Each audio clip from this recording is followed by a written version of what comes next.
This is section 10.3. We're going to apply properties of chords.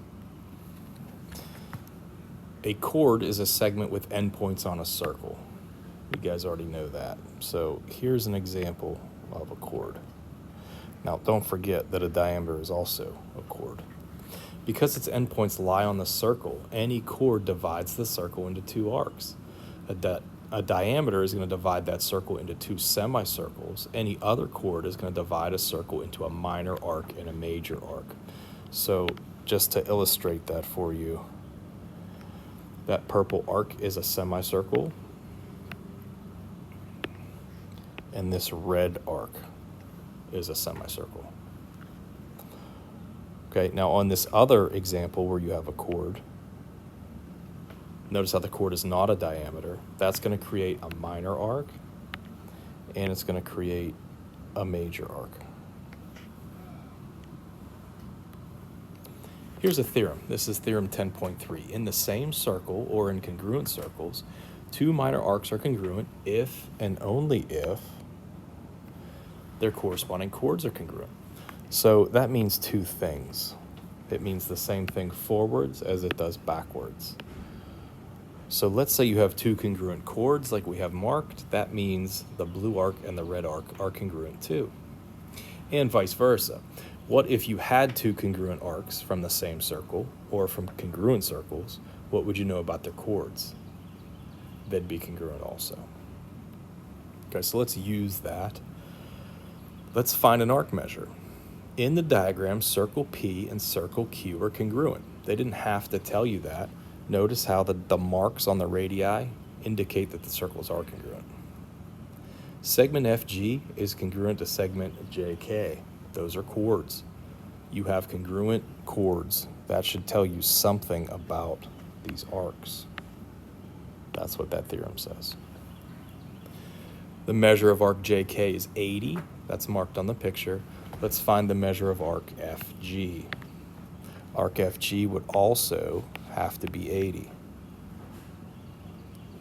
If you have congruent circles and you have congruent chords, then those arcs are congruent also. Okay, so that's using theorem 10.3.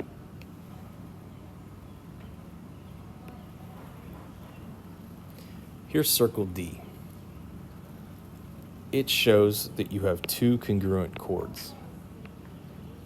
You should automatically be thinking about their arcs.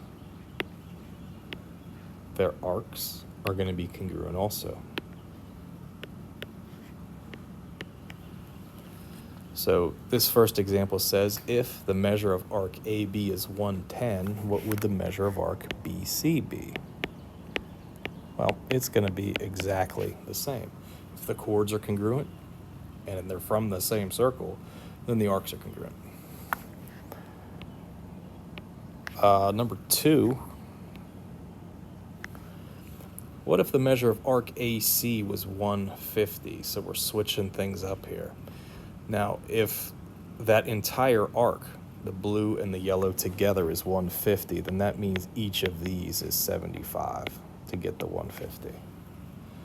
What would the measure of arc AB be?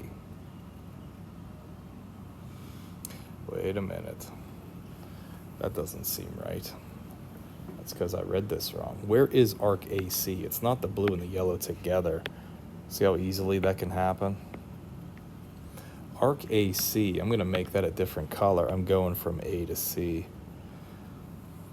Arc AC is a minor arc. That's that guy there. Now, let's say that guy's 150. What's left over?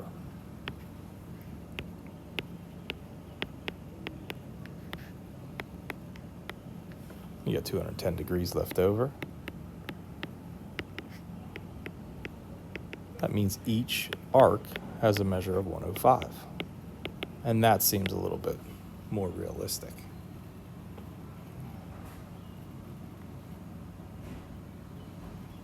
Let's talk about bisecting arcs. If arc XY is congruent to arc YZ, then the point Y and any line, segment, or ray that contains that point Y is going to bisect the arc, the bigger arc. Okay? So we have a blue arc, we have a yellow arc, and we know they're congruent, then that point that is on both arcs is bisecting the purple arc. And we can also say that any line, segment, or ray that contains that point is going to bisect it as well.